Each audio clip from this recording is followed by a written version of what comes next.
the air that you inhale goes directly into you. Wow, It gets out again, of course, but this is even more direct than touching something or picking something up. And so to be aware of breathing is very important. Welcome to a new episode of Most Memorable Journeys. Today's guest is somebody that I have listened to you for years and years, and I never thought that I would ever meet that man.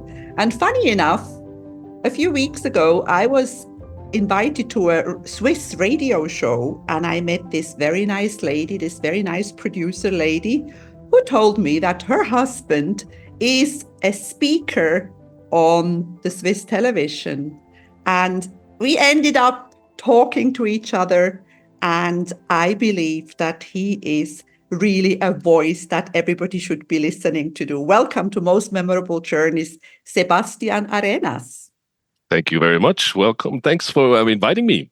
It's so funny because, as I said, I know you. I feel like I know you, but I've obviously never seen you before, and we have never spoken before.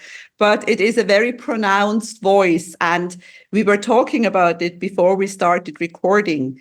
A voice has many facets. A voice has many tones, and you were saying that depending on what you're saying, you change. You are an actor. You're not just a speaker. You are an actor. So you studied acting, and you know how to speak.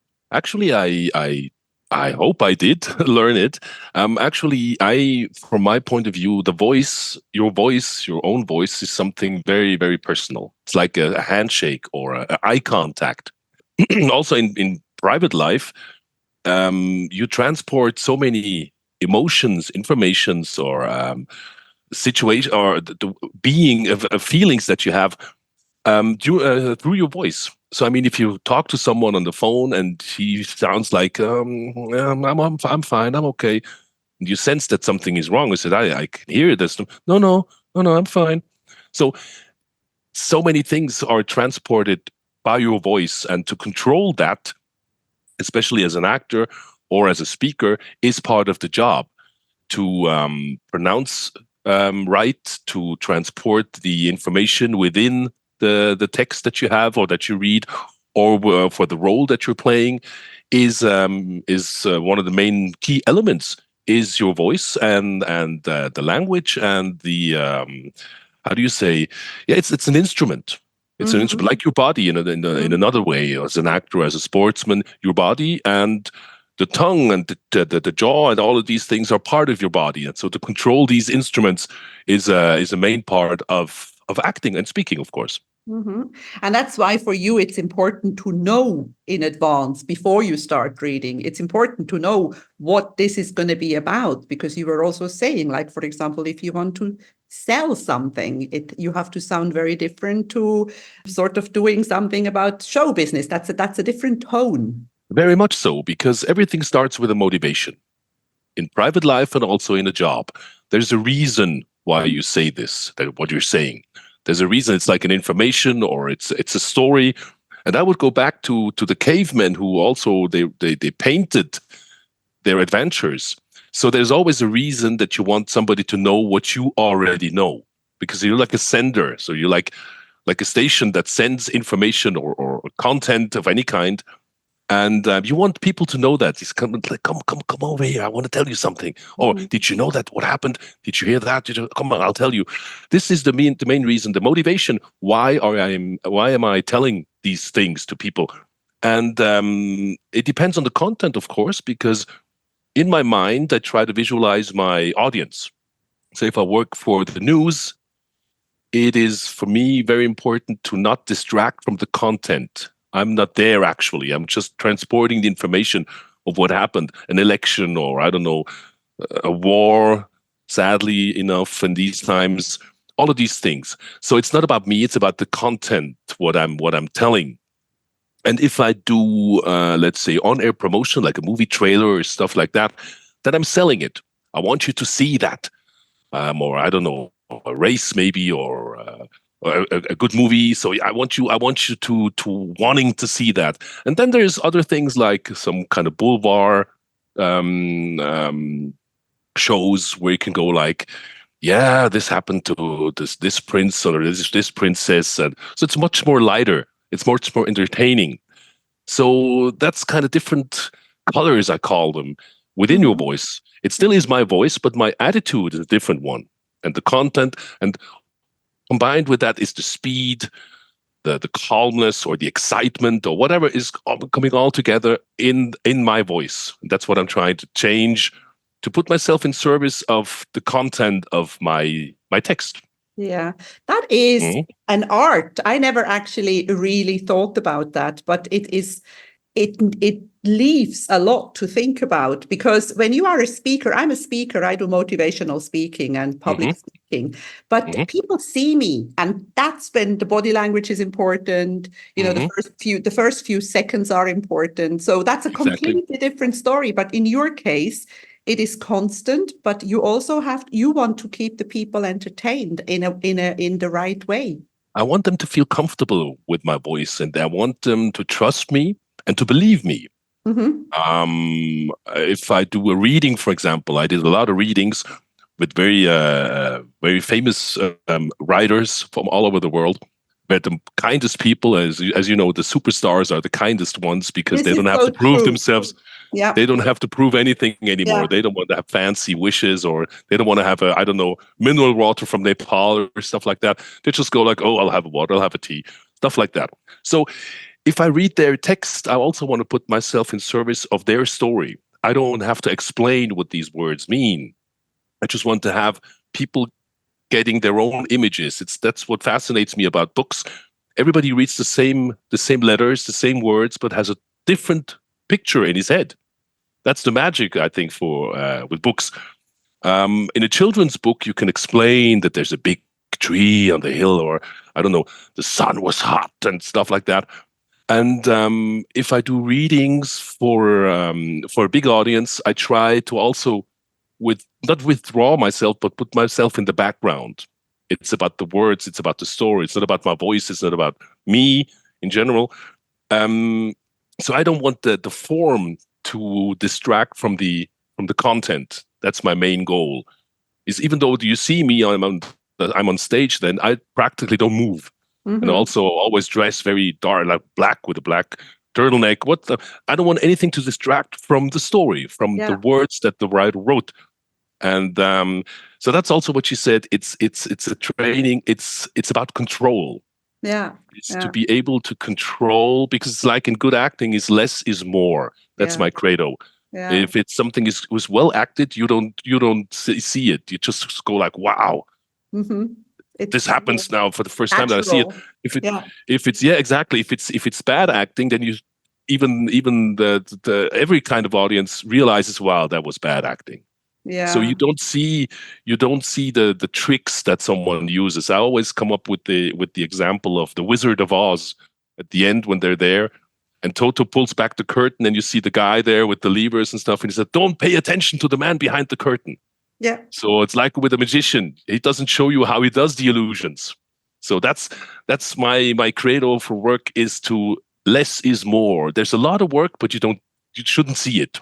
Interesting. Very interesting. Another thing that I always find interesting is I do all sorts of interviews with all sorts of different people. Some Yeah. people who are known, some people who are not known, and very Hmm. often, and not very often, always when I send the first link to the people, they always tell me, I really like this podcast episode, but I had to get used to listening to my own voice. Hmm. What is it Hmm. about our own voice that people find so uncomfortable?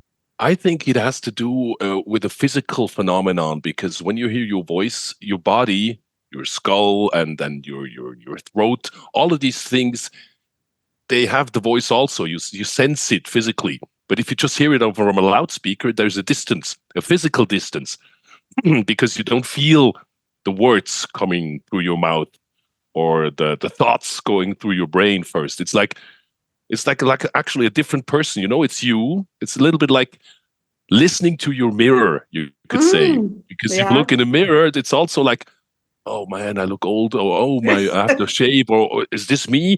Whatever. Yeah. And I think that's a little bit the same kind of thing. For me, of course, it's a routine now. I just concentrate. Actually, it has to do with acting. I stopped, how do you say, the main mountain I climbed doing acting is when I learned not to watch myself, Mm-hmm. not to watch myself from outside and think, oh, this might look good, this might look good, or maybe this might look better and stuff. Don't watch yourself.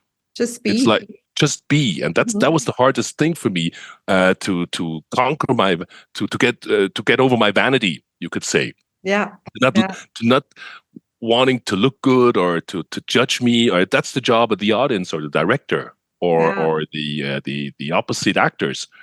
And the same with the voice is I'm just concerned about sending. Of course, I realize how fast I'm speaking or how loud or yeah, maybe I have to repeat something, of course, like that. But I don't judge the sound of my voice anymore. Yeah, it's like with an instrument. It's you just want to hear it get out clean and good, and the rest is them for the audience. It's also like with the emotions that I might have if I read something tragic or something dramatic. I shouldn't tell the people that it's sad or dramatic. The emotion has to come from the audience. They have to Mhm. get the reaction. I'm Yeah. the actor, and they react. That's also what you say about acting. Acting is reacting. Yeah. And so, if I have a good scene, let's say with a partner, the illusion for the public is that all this happens for the first time, especially on stage. There were some really magical moments. Not that much, but it happens from time to time. You've played a scene or a piece for, I don't know, 50, 60, 70 times. And there are evenings when you're like in a trance. You know Mhm. exactly what you're going to say next, but it just drops out of your mouth because there's nothing else would make sense. It's Mhm. like you react to your partner and then you have a real conversation, like for the first time, even though you already did it 60 times. And the audience senses that because they go like this, and it also happens to them for the first time. They don't know what's going to happen next, and that's the magic, and that's how that's why we do it. That's Mhm. why it's the greatest job in the world. Yeah. Is first of all to tell stories and then make it, yeah, make the illusion like it happens for the first time. Yeah. Uh, When you are reading the news or like when you are working with the news, has it happened to you that you have actually gotten emotional? Have you had yes, to read things that touched you really that much that your voice wasn't the way you wanted it to be? yes, it happened. It happened. I got better in it because I prepare, I rehearse before the show or before the emission. But it happens. It happens Mm-hmm. from time to time. Especially, I have to be honest. I had a really bad surgery 4 years ago, which I barely survived. Actually, I didn't survive, but I worked a very heavy heart surgery Mm-hmm. for over 7 hours, and I was always sentimental, or let's say not sentimental, but a guy with sentiment. And now I've gotten more emotional than before, even that. So Yeah. sometimes it's just maybe the thought that I'm still here. I was so lucky This is because, a good thing. I think it's very good when a man admits that he is emotional and and it's yeah, beautiful for a man to show emotions. yeah, Changing it happens.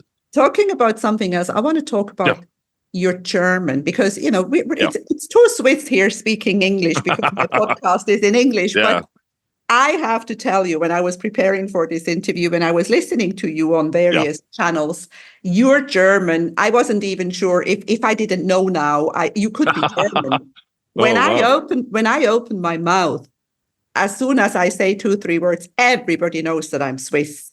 How does one learn to speak proper German? I think I used a kind of a trick when I was still a kid. When you're about 10 or 12 years old. And since we didn't have that much television like you have today, so everybody was kind of watching the same movie the night before, Bud Spencer, Terence Hill kind of comedy, whatever, because we just had, I don't know, 5 channels. So in the next day, in the playground or in school, everybody reacts or reenacts these scenes. I remember when he did that, and oh, I was laughing when he did that and that. And I was already with 10 or 12, I was trying to copy the sound of Germans. like because we use our lips and tongue differently than the Germans. Mm-hmm. They have a different kind of ah and e and Yeah. stuff like that. So I tried to like exaggerate to Okay. sound like too German. To yeah, to it was like exaggerating. And Yeah. so when 10 years later I went to acting school, this kind of served me because I didn't have the trouble or I didn't have the fear of exaggerating to sound like a real German. So that kind of played into my hands that I already had kind of a training because I knew how it has to sound Yeah. in German. Yeah. And the Yeah. rest the rest was training. The rest was just training is like speaking. Fascinating. Yeah. So we've been talking about journey. It's most memorable journeys here, and Yeah. your journey is being a speaker, being an actor. But we're also talking about traveling in most memorable journeys. And I want to know, where does the name Arenas come from? That's not Swiss. I knew that was going to come. No, actually, our mother, because I have two brothers, she passed 2 years ago, but she originally came from Peru, from Arequipa. And our father, he came from the eastern part of Switzerland, Rorschach, in really like and my grandparents they had a restaurant and everything like that. And since my father always told me that the lake, the Bodensee, has a huge Mhm. impact on those living there because half the time in a year, you don't see a cross. So you get a different kind of sense of this distance and horizon. It's like if you go to Ireland and you think there must be something over there. There must be Uh-huh. more. What is there? So it kind of pulls you out from Switzerland. And he went with some friends. He in the 50s, late 50s. It was South America that was really hip and cool. And so they went to Lima, to Peru. And our mother then already moved from Arequipa to Lima, had a job on herself, on her own. And they met and they fell in love. And my family name from Switzerland actually is Schmid. So it's Schmid Arenas. And I moved over to Arenas, first of all, because the first acting agency I had in Munich, they looked at me and said, well, Schmid, that just doesn't fit. That just doesn't sound. Don't you have It's a another little name? boring. Don't you have another name? And I said, yeah, Arenas. Oh, that's good. We'll take that. We'll take that. So that's how it comes up. So it's like an artist's name, but not Yeah. made up. It Yeah. really is a family name, but from my mother's side. Interesting. Did So, you ever yeah. go to Peru? Yeah, but unfortunately, it's a long time ago. I just didn't manage to. I didn't have the time. I didn't take the time. Also, I have to admit, the last Yeah. time I was there, I was about 7 or 8. Her brother, my uncle, he moved to California and Seattle later. So I was more regularly in the States than in Peru. I still have Okay. family. I still have a few cousins, or one or Yeah. two cousins. Yeah, but I haven't been there, unfortunately, a long time. I have to do that soon. Yes, yes. I think it's always interesting because your roots are there, Yes, even though you haven't exactly. lived there, and even though you are half Peruvian, that's very fascinating. And also, shout out to Pascal who got us together. Yeah. Where does the family Schmid Arenas travel to? What is your favorite way of traveling, or where do you go? What do you like? What we did recently, what we're going to do again, is this summer we're going to the Normandy because, like you mentioned, Pascal is in contact with a lot of interesting people. That's how we met now, Elizabeth. Yeah. Fascinating people, people with energy, people with visions, with travels, with voyages and adventures, and a lot of guts because it takes courage to do these things, especially as Swiss people. And we admire that very much. And we have, thanks to Pascal, we got invitations all over the globe. You Like have an invitation to one come guy, to Cyprus. see, that's what I mean. Yeah. How gifted are we? With so many interesting and fascinating and sympathetic people with a lot of heart, a lot of stories to tell. And we were very open-minded anyway. So what we did was we stayed in Europe mostly, like in Mallorca. We have some friends there. Travel started with Pascal and me before we had our daughter, which turns 11 in March. We went to Cuba a few times because we met this woman. She's a Swiss woman, and she still is a shamanin. How do you say that in Yeah, English? it's a shaman. Yes, yes, A shaman. yes, yeah. doing Santeria and things like that. And she invited us over there to Cuba. And since I speak Spanish fluently, we got in contact directly with the Cubans. We didn't meet someone at a bar or in a hotel and they said, okay, come meet my family. No, we went to the core Yeah. directly. Yeah. And so we visited Cuba really like, not like tourists. Like locals. Really, Yeah. like locals. That was the last thing we did was really Cuban trips. Yeah. Then we got our daughter, so we stayed within the range. Like I said, Normandy. We have a friend in Southampton that we visited, and Mallorca a few times. What we did, that was the last big trip that we did, was last August when we went for the first time in over 30 years. I met my aunt again and my cousins. We went to the States again, to Seattle and Colorado. Like I mentioned before, my uncle Yeah. Yeah. in Tacoma, actually.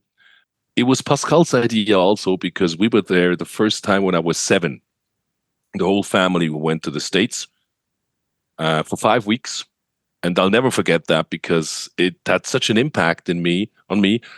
Because when you're 7 or almost 8 years old and you meet your cousin who is the same age, and you're in America, you're going to Disneyland, Star Wars movies came out and stuff like that. It was like a dream that you don't wake up from.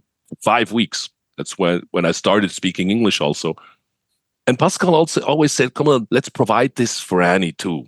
Mm-hmm. She has like, it would do her so good to open up, to see that there's a world outside of Yeah. Switzerland, because we still live here in this little country, in this little paradise, I have to admit. And there's more outside. The world outside is real. It is there. It is happening. And that's what we did. We went there for 3.5 weeks. And she met her cousin 2nd grade and learned English also. She's very quick in learning languages also. We had barbecues, rodeos, water skis, everything, just like you would imagine it. And that was the last big trip we had, big journey. Mm-hmm.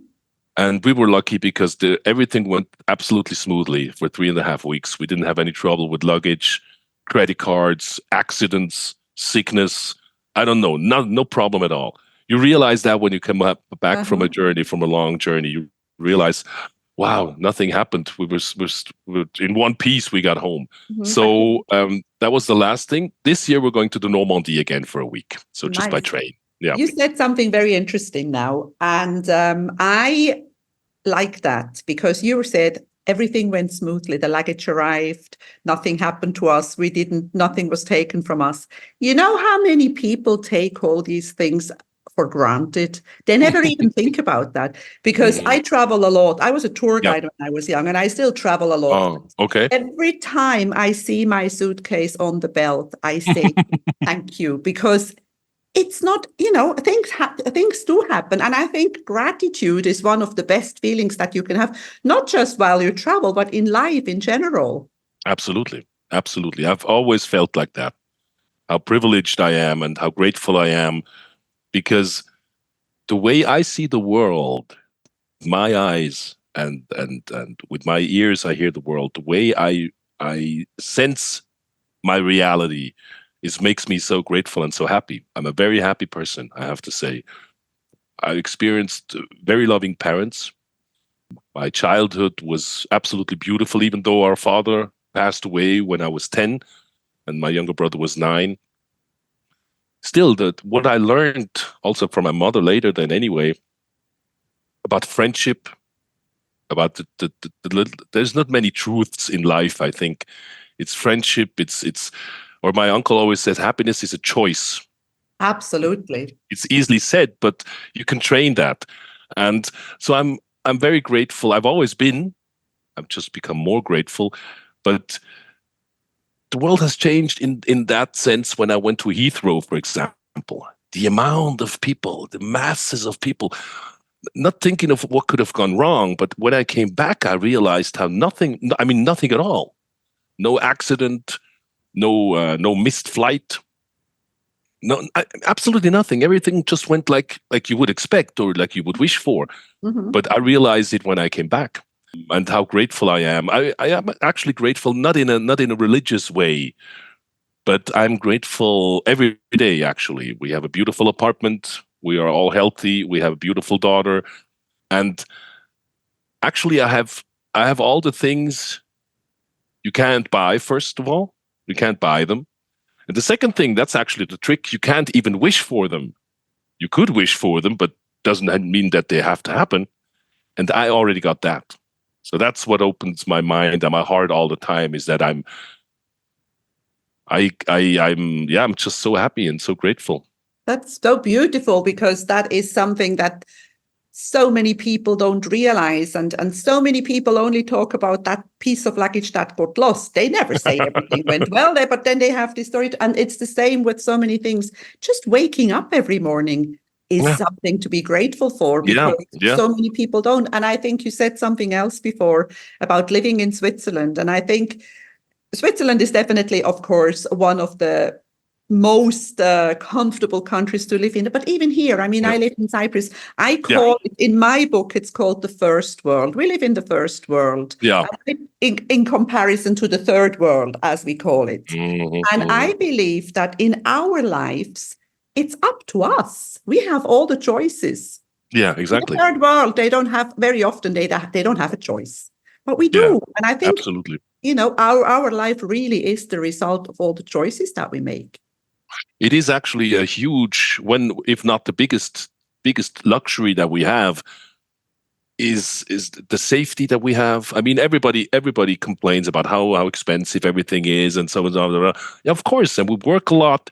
But I mean, I remember when we went to Cuba one time for 4 weeks, and fortunately we had the 1/5 week we had off when we came back, and we were in shock. Of course, first of all, I mean the weather and everything. But then I remember, and it was raining the whole time when we came back. We were sitting on the sofa, Pascale and me, and I said, "Are you going to do the shopping?" She said, "No, no," because we couldn't go out, because we just couldn't handle the fact that you come into a store and you have like 60 different yogurts, 15 different breads, at least 12 different coffees. It was too much. Overwhelming. Yeah. Overwhelming, Yeah. exactly. Yeah. And of course, I mean, I'm very grateful, and I realize that, but I don't take it for granted most of the time. Most of the time, like I said before, we work a lot. Everything is expensive, but still, I mean, that's why we work. It doesn't just fall from heaven, all the things that we have. Oh, Now, yes. my biggest privilege is to realize that, not just like Yes. to complain and, oh my God, oh, I don't like that, blah, blah, blah. Of course, there's a lot of things you could complain about, but in comparison, it's not even a joke. It's just we really are blessed, and I want also our daughter to know that. She does know, but I mean, she's 11, so she's going to grow into that anyway. But it's like I mentioned before with my uncle, happiness is a choice. And we do have this choice. I mean, 90% or 80% of the world's population doesn't have this Mm-hmm. choice. Mm-hmm. They just have to survive somehow. Yeah. And to realize that, and to keep that in your mind, I think is very important. It makes you humble. It's like I said, it's not religious, that this feeling I have. It's just something that makes me feel just, grateful. And Yes. that's why I'm happy. And I'm, how could you say? I'm mostly in a good mood, you could say, Yeah. or Yeah. at least I try. I like laughing. I like friends. I like to have a good time. And I don't meet much. Mm-hmm. Maybe it's because I have everything. I Yes, have to but you say for also, my excuse, but you I appreciate the do. little things. You I appreciate do. the things that there are, because at the end, what is it? What's the saying? At the end, we will realize that the little things were the big things. Mm-hmm, mm-hmm. You know. Exactly.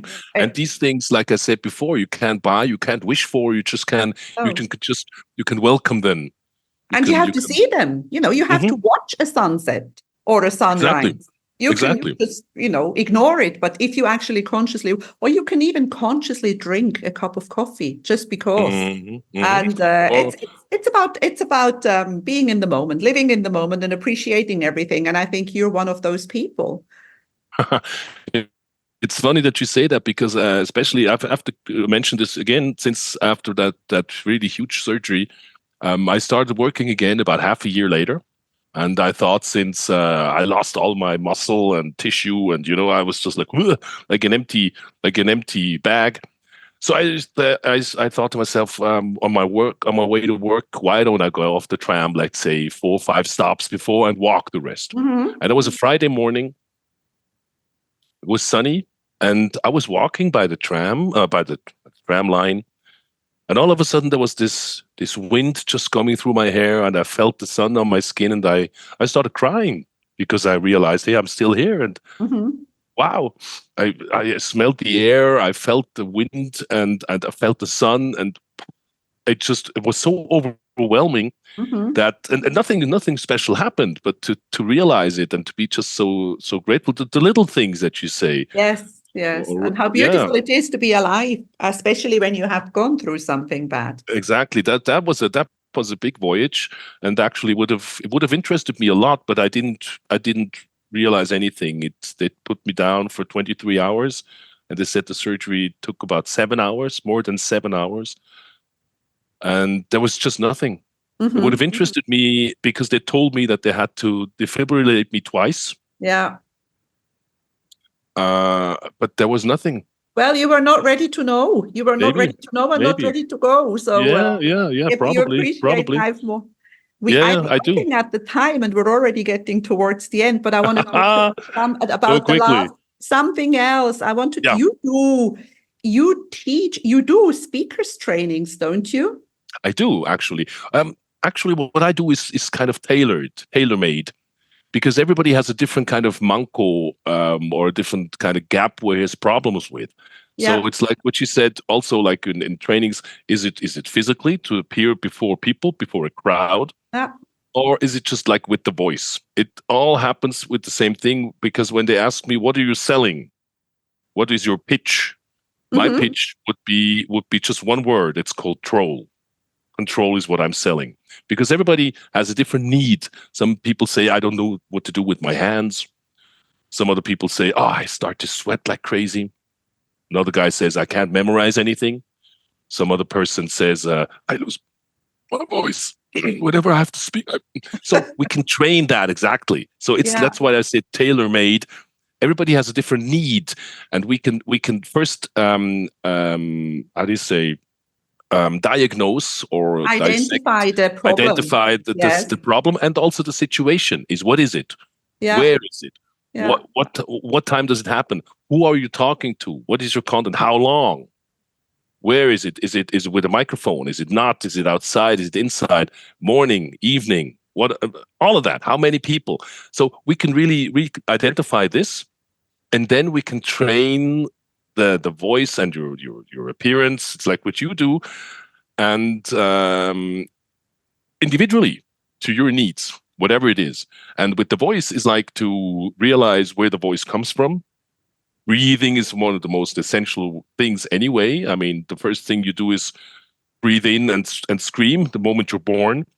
And if you imagine that breath actually is even the more intimate touch to your outer world than even the sense of touch. I mean, the air that you inhale goes directly into you Wow. and Yeah. gets out again, of course. But this is even more direct than touching something or picking something up. And so to be aware of breathing is very important. It's not esoterical at all. No, not at all. It's actually more of a fitness training to control. And like I said before, you don't show your tricks. Don't pay any attention to the man behind the curtain. So Interesting. that will be my credo, because it is Yeah. work. It is work, and it takes training and repetition. Absolutely. It Yes. takes a lot. It takes a lot of courage to stand in Yeah. front of people. It's not easy. But there's, like I said before, like with an actor, is it a politician? Is it a professor? Is it a lawyer? Who is it? There's a reason why you're there. Why Mhm. are you doing this? Oh, my boss is on vacation, so I have to do the speech. Okay, that's a different thing. Oh, I developed this computer program. I want people to know. It's a whole different kind of motivation. So there's a reason. And the other thing is, it takes energy. Mhm. Most of the people are lazy. They don't want to, I don't feel like learning a new language. That never interests me. Oh, I don't like to travel. Oh, no, that's too stressful. Whatever. It takes energy, Mhm. and to enjoy that, actually, this kind of work. And if you start enjoying it, it's not work anymore. That's so Yeah, true. And this simply put. place that you are talking about, the place that people say, I don't want to learn this or I don't want to try. It's called the comfort zone. And the comfort Yeah. zone is the place where all our dreams go to die. No, very well put. Very well put. That's true. That's true. Yes. And it takes energy. Yeah. And It takes the energy. other thing also that's important, what you were saying, it depends who it is, but it also depends on the audience. Who am I speaking to? Because that's a big Yeah, mistake that many people make. They don't read the room. exactly. And So, it starts, or even it finishes even with what kind of shoes am I going to wear? You have to feel comfortable. yeah. And also, if you know how long is going to be my presentation or my speech, is it going to be 2 hours or is it going to be an intro for 2 minutes? It's a whole different thing. Yes. And there's these little tricks like pick up a pencil, so you can do this with your hands, or eye contact, and it takes training. It takes training because it is stressful. I mean, even politicians who stand up in front of people all the time, they have to know their stuff because it just doesn't happen like that. It still is work every time. And so Yes. there must be a good reason for you to do it, because if not, you can't, that there is no Yeah. point in doing it. Yeah, they say that public speaking is one of the biggest fears of the humans have. That's true. Imagine. I Yeah. heard that. That Yes. is that the biggest horror is to stand in front of people. Yeah. I love it. Mhm. You see, I admit I love the limelight. I love speaking in front of people. I always feel like I have something to say, and I admit it. The other thing is that many people would like to, but they don't admit it. They just say, no, I don't have anything to say. We all have something to say, and I think if we have a message, we should pass it on. I think that's the point. What I mentioned before is to watch yourself, is to judge yourself. If I don't have anything interesting to say, that's not true. I mean, you could go up to anybody on the street and he has an interesting story. Maybe not Everybody about has a himself. So, story. Yes. my grandmother, she used to fly the first plane in Switzerland, or Yeah. my uncle was. I remember my uncle. I had an uncle actually. He lost a leg when he was about 15, and he swam the Lake of Geneva and the Bodensee in length when he With was about one 25 leg. with one leg. Stories like that, just I like know. And that's nobody was so like, inspirational. and people they how do you say, they don't have the trust in themselves, because Mm-hmm. everybody has some interesting stories. Nobody has nothing to say, like you mentioned No. before. Very well put. So I think that's why they're scared of that, because they judge themselves even before something happened. Yeah, Let the audience judge. totally. Yeah. You have a website, and we are going to put that website in the show notes. So if anybody wants to get in touch with Sebastian Schmid Arenas, they can do so. And he will teach you how to breathe. He will teach you how to not cough while you're speaking and everything else. And we're at the end. Our time is up. And I want to thank you for being on Most Memorable Journeys today, Sebastian Schmid Arenas. Yeah, I want to thank you for taking me on a most memorable journey, because actually this is the first time I do something like that. I always enjoy good company. I always enjoy learning new things and learning so stimulating and interesting people like you are, Elizabeth. Because what I also realized, maybe as a final word, is maybe you've read this one book, maybe The Prophecies of Celestine, which is a very interesting book, No, I which haven't. says that your kind finds itself. So you gather with these people automatically. It's like a law of nature. If you go abroad, if you go on a journey, most of the time you meet people that are on your wavelength, you could say, or that you understand. So it's like there's no accidents, but there's a reason or a plan, or that's always fascinating. Is that because I just want to have good people around me, not these Beautiful. energy vampires anymore, all of that. And one thing about my website is still under construction, of course, like all of most websites from actors and Yes, artists. but your email But is there. yeah, my email is there, Yeah. and I'm open for everything. Excellent. And yeah. Thank you very much. If you enjoy my podcast, please like, share, and subscribe to my channel. You will find all the information in the show notes.